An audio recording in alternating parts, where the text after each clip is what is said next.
I saw the film again last night for the first time in about 3 or 4 years, and it still terrified me.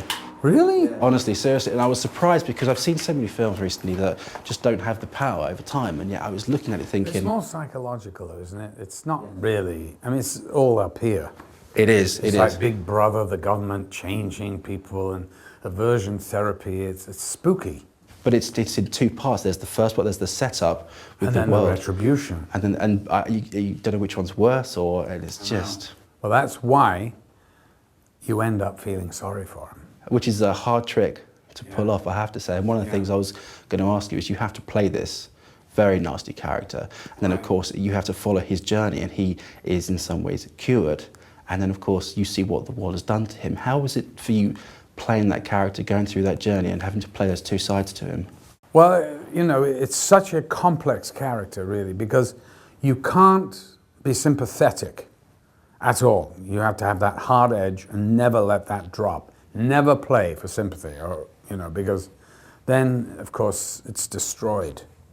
So you just have to hope that the thing you're playing, which is like a joie de vie, and, you know, it loves life, loves Beethoven.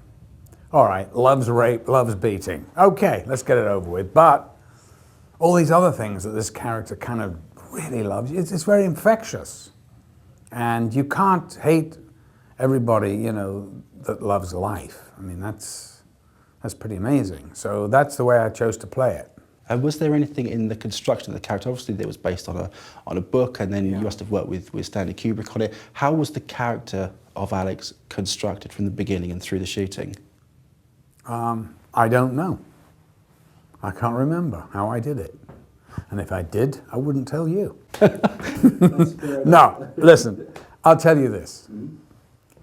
You know, I'm not a method type actor, so everything that I do is, you know, whatever happens at the moment. It's sort of in the moment, and very much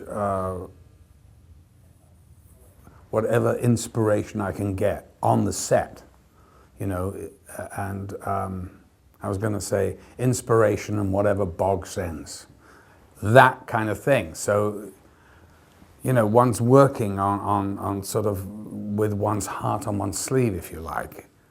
But, you know, I suddenly panicked. I've been working on the pre-production of this thing, the look of it, the whole thing, for like 5 months. And I suddenly thought, I don't know how to play this part. I haven't got a clue. Nobody's actually talked about the part. We've talked about everything else, but who is he? So I just sort of panicked, and I called my friend Lindsay Anderson, you know, who had directed If, and I said, could you read the script and talk to me about it? He said, oh, all right. So I gave him the script, and a couple of days later I got a call. He said, you better come over. So I went over to see him, and the first thing he said was, well, thank God I don't have to direct this. And I went, it's not your cup of tea. How do I do it?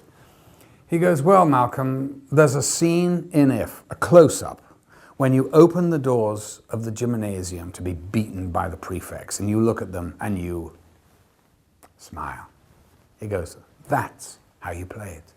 And I went, yes, brilliant piece of direction. And that's how I played it.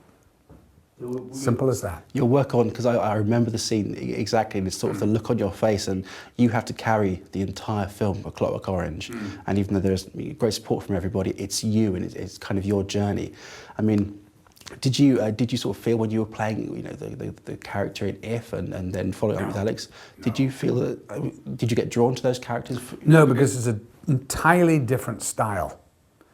You know, and you know, I was talking to some French critic actually who's reminded me that there had never been a sort of psychopath played that was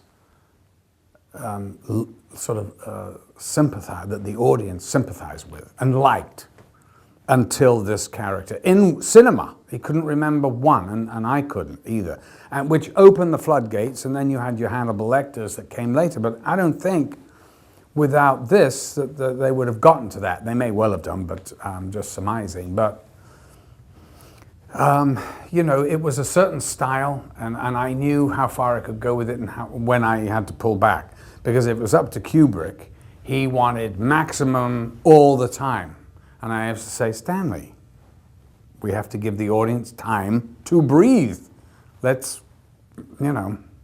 So I'm trying to, you know, give it like a graph at the end of a patient's bed. It has to go like this, you know, and build, and you have to give them time to cool down and then come on again. And there's all these mini climaxes going through the performance.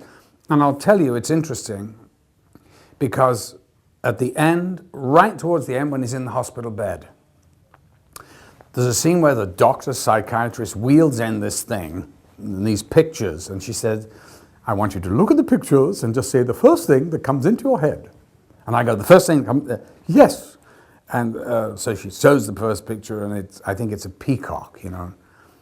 And the thing was, we did it like 10 times. And in the end, I said, Stanley, look, let me just say the first thing that comes into my head, because and now I'm getting stale. It's not spontaneous. I can't make this spontaneous anymore. He said, do it. So suddenly, it's just a spontaneous moment. It's like, I can't think, knickers, cabbages, ha, ha, ha. You know, and suddenly the whole energy of the movie takes off. And it's the most amazing effect. And it's because it's just spontaneous. Did you know when you were making the film of the reaction or the effect that it might have? Obviously, Kubrick withdrew the film. Did he talk to you about that? Was there ever any notion that that may be something that was going to happen to it? He never talked to me about that. So what was your reaction to the reaction to A Clockwork Orange? I thought it was bizarre. You know, I thought I'd made a black comedy, and I couldn't understand why people didn't see that, and why they were so freaked out about the violence.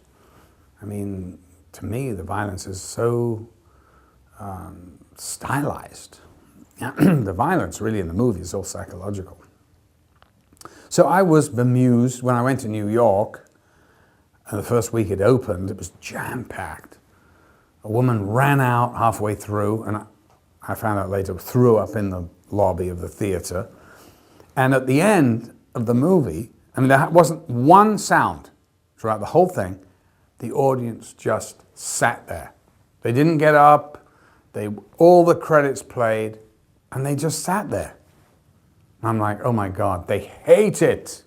Oh my God, they really hate this movie. I mean, we've made a real clunker here. And I'm going, what's the matter with Americans? Don't they have a sense of humor?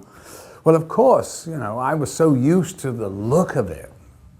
And there'd never been a movie like this before. You know, now it's, of course, we take it for granted, but then there'd never been anything that looked like that. I mean, it was so revolutionary, I guess. And just that first 20 minutes, what a ride. It just keeps hitting you in the face. You know, you just go bang, bang, and you think, oh my God, this is just never going to stop. And then, you know, it does, it's powerful. It's very powerful. And then, of course, the rest of it is really the retribution and well, people getting their own back on it. Well, I loved it completely, and like I said to you, it still has the power, you know, that it did 40 years ago. So, Great. Congratulations! Thank you so much for your time. Thank you. It's a real pleasure.